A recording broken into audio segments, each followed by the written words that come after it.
Okay, so now we're going to talk a little bit about Monit, and we dealt with a little bit at the very beginning of the video, but to get there you go to the IP of the server, in this case our dummy system 192.168.56.101, and you put a colon and 28.2. On any other server it would be 10 dot, the truck number, whatever that is, .5.5, and then 2812. That's pretty much the standard. And when you log in, it's admin admin to get into the system. And this tells you what's going on with the system currently, everything that's going on. It does show you the Magnum version that you're running. You see the CPU processes and the load. And if any one of these processes is over 12%, that is 100%. So 12 equals 100, because there's so many different processes that are running. So some of the different things that are going on here, you can click on any one of these if a certain service shuts down, and it'll tell you a little more information about it. You can restart it, you can stop it, disable the monitoring, anything like that. Now Zeus, which is down here, this is the router control process. Triton, down here, that's the client interface process that's doing all the routers and the router panels and the advanced routes. There's some other things in here. The fake system that we dealt with, we launched that in order to create like a dummy system. There's some things that we don't use.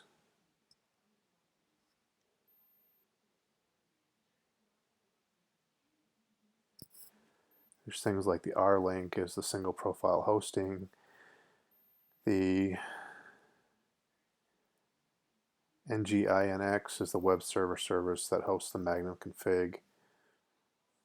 The event D is a process that correlates the events or responses to actions on buddy panels. The R-Link is the single profile hosting.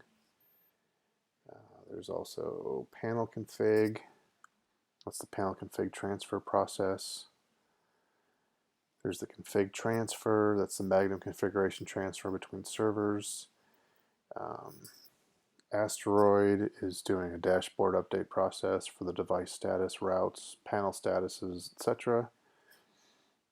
So as soon as you boot up the servers for the start of the day, they're going to start out at a really high percentage. And if that's very high, Magnum won't actually launch. So this is a good place to look and kind of see what's going on. Also during the day, if it seems like it's busy or it's taking a long time to upload, you can look at the CPU speeds and see where you're at. And I'll also tell you what the uptime is. Just kind of general things that are going on with it. But it's just kind of handy to keep an eye on that. Like the web config won't open if it's over 12%. And I'll just give you that timeout page. And sometimes when it's just chugging along, trying to do too many changes, it'll do that as well. And that's something to keep in mind too. You don't want to do a whole bunch of changes at once. Just kind of space them out a little bit. If you do a lot of changes, it is possible to crash the server, because even though it says it's done, it's not really done. It can take quite a while for all the changes to kind of work their way through. Now the other thing we're going to talk about is telnetting into a frame controller. So in this case, I'm onto another truck, and to telnet into the frame controller, I just open a command prompt, and I went to telnet to, in this case I did 10.18.5.9.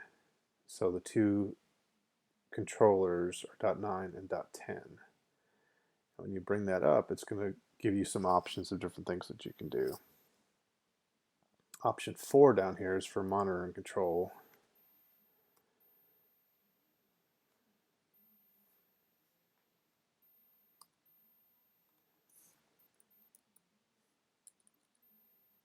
If I could spell telnet.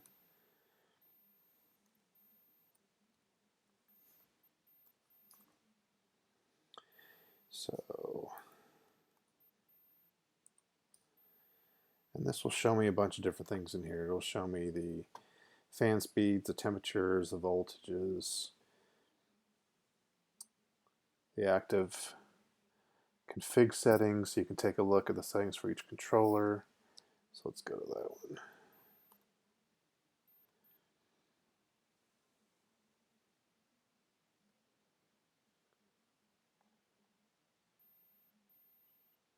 Anytime you want to go back, you just hit X for exit, and that'll take you back one more page.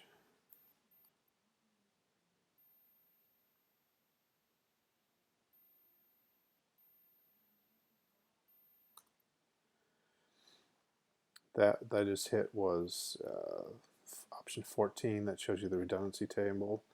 So in this particular system, it's showing that everything is on auto main. So there's nothing that's on the redundant card.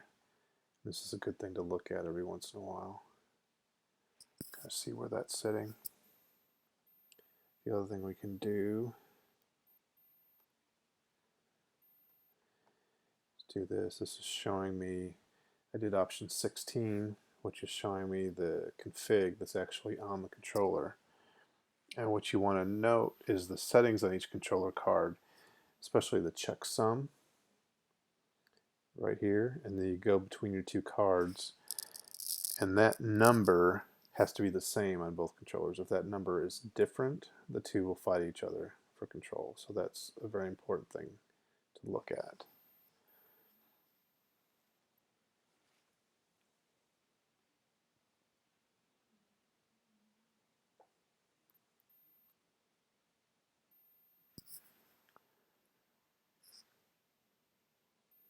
When I hit X to get out, and the other thing I want to look at here is menu 6,